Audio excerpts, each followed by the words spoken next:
Election commission of Pakistan का काम है कि वो साफ और शफाफ इलेक्शन कराए और पाकिस्तानी कौम जो जमहूरियत, इस्लामी जमहूरिया पाकिस्तान में जमहूरियत को राइज करने के लिए इसका बहुत बड़ा रोल है।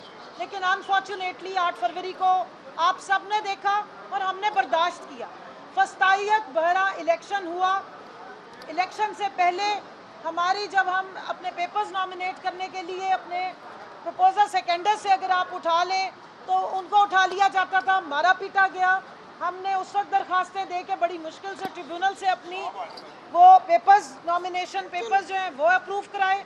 फिर 8 फरवरी को इलेक्शन कमीशन के लगाए हुए आरओज़ का जो रोल है वो आप सबके सामने है। जिस तरह उन्होंने धांधली में सहूलतकारी की, जिस तरह इस फस्तायत के इलेक्शन में आपने देखा, चाहे रेहाना डार साहिबा हो, सिमाबिया हो या मैंने 166, आप किसी को भी उठा लें या मेहरबानो, हमने जिस तरह से इलेक्शन लड़ा है, खवातीन ने मैदान में निकल के इस फस्तायत का मुकाबला किया। लेकिन इलेक्शन कमीशन ऑफ पाकिस्तान का जो रोल रहा है वो इंतहाई अफसोसनाक था। अब जब बात ट्रिब्यूनल्स पे आई तो फिर इलेक्शन कमीशन अपनी सहूलतकारी करने पहुंच गया। अब अपने ही लगाए हुए, जो पहले इन्होंने पार्लियामेंट से अप्रूव किया था, अमेंडमेंट की थी कि हाजिर सर्विस जजेस जो हैं वो ट्रिब्यूनल, इलेक्शन ट्रिब्यूनल के फैसले करेंगे, उसको एक ऑर्डिनेंस के जरिए 29 मई को, आप बदनीयती देखेंगे, 29 मई को उठा के बदल रहे हैं, एक ऑर्डिनेंस ला रहे हैं, जबकि 2 दिन के बाद पार्लियामेंट का सेशन कॉल कर लिया गया है। आप जिस तरह इन्होंने पहले आरओ लगाए ब्यूरोक्रेसी से, अब ये कहते हैं हम रिटायर्ड जजेस लगाएंगे अपनी मर्जी के, ताकि इन ट्रिब्यूनल्स में जहां 180 दिन में इन्होंने फैसले करने थे वहां ना हेयरिंग हो रही है, ना कुछ चला, और अब कहते हैं हम जजेस भी अपनी मर्जी के लगाएंगे।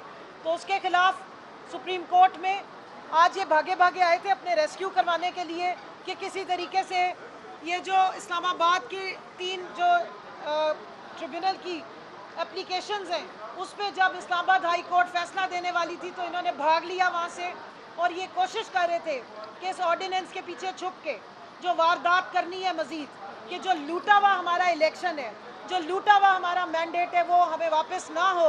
तो ये आज इधर का रुख किया। लेकिन उम्मीद है आज के 5 मेंबर जजेस का जो अब नया इसका पूरा पैनल कॉन्स्टिट्यूट होगा, और मुझे पूरी उम्मीद है अपनी सुप्रीम कोर्ट से कि आइन की स्पिरिट के मुताबिक, इलेक्शन एक्ट 2017 की स्पिरिट के मुताबिक और अवाम के मैंडेट को की गार्डशिप के लिए सुप्रीम कोर्ट सामने आएगी, कॉन्स्टिट्यूशन की, जमहूरियत की रखवाली करेगी। और सबसे बड़ी ज़रूरत ये, अगर जमहूरियत की रखवाली करनी है तो जमहूर की आवाज़ सुननी पड़ेगी। और वो मैंडेट जो उन्होंने इमरान खान को दिया है, जो पाकिस्तान तहरीक इंसाफ को दिया है, जो हमें सबको जुल्म करके इंडिपेंडेंट बनाया गया, लेकिन हम सब पाकिस्तान तहरीक इंसाफ को रिप्रेजेंट करते, उसको गार्डियन मिलेगी, गार्डशिप मिलेगी, और यहाँ से कॉन्स्टिट्यूशन का दिफा होगा जो कि वायलेट हो रहा था।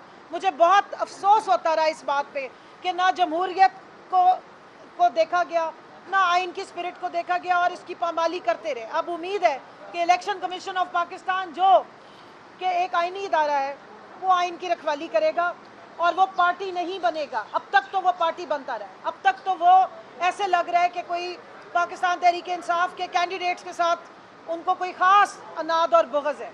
जिस तरह हमारे सिंबल लेने के बाद, मैं ये बात करूंगी क्योंकि हमारी खवातीन खड़ी हैं, हर पार्टी के पास एक ये इलेक्शन एक्ट उसको पाबंद करता है कि अपने सिंबल्स को कंटिन्यू रखने के लिए 5% वो टिकटें अपनी खवातीन को देते हैं डायरेक्ट इलेक्शन में। वो हक हमसे, हमारी पार्टी का सिंबल छीनने के साथ साथ छीन लिया गया था। लेकिन उसके बावजूद इमरान खान की पार्टी को ये तुरा इम्तियाज़ हासिल है कि ये आपके सामने खड़ी है समेत हमारे, हम सब खवातीन को टिकट्स मिली जनरल इलेक्शन की, और हमने इलेक्शन लड़े। डॉक्टर यास्मीन राशिद, आलिया हमजा को मैं बिल्कुल यहाँ भूलना नहीं, मैं उनका नाम लेना पसंद करूँगी, याद कराऊँगी कि जेल से बैठ के उन्होंने इलेक्शन लड़े और जीते। लेकिन क्योंकि हमारा मैंडेट चोरी हुआ, और वही मैंडेट को वापस लेने के लिए हम ट्रिब्यूनल्स में गए हैं, जिसके लिए आज इधर हम आए हैं सुप्रीम कोर्ट। तो जिस तरह हमने ओथ लिया है कि हम जीते हुए हैं, अवाम ने हमें वोट डाला, इमरान खान के नाम पे वोट डाला, और इंशाल्लाह इस मैंडेट को हम वापस लेंगे, और पूरी उम्मीद करते हैं कि सुप्रीम कोर्ट जो है वो अवाम के इस हक की हिफाजत करेगी और इस दिन दहाड़े डाके को रिवर्स करेगी।